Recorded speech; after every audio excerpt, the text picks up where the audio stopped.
Where are the fuses and relays on a Kia Niro EV? This is a 2024. There's two different spots I'm going to show you here in a second. But first of all, if you need to get any fuses, I'll put a link down below to where you can get the fuses, any fuses you might need to replace, and also a fuse puller, because you're going to see in a second, it's not always super easy to get these fuses out. But the first place you're going to find them is right in here. You have this little fuse panel right here, kind of a usual suspect on cars. A lot of them are down here. Again, this is a 2024 Kia Niro EV. You can just pop this door off, and you can see you have all of your fuses right here, but you can see that they're in there like super tight. You can't really get them out with your fingers. You can use a pair of needle nose pliers, but the best thing is just to get like a little fuse puller. They're only a couple bucks, and then they'll pull them out nice and easy.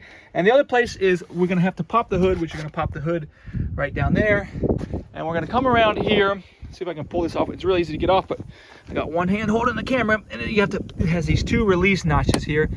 And if you release these two notches, try to do this with one hand, you just kind of pop those, and this slides off here. This whole lid just slides off, and you have your other relays and fuses, etc. here. Same thing. It's going to be real hard to get these things out without a puller. But anyways, that's where they are, and then you can just pop this lid back on when you're done. So if this video helped, if you leave me a like, I'd really appreciate it. Thanks a lot for watching.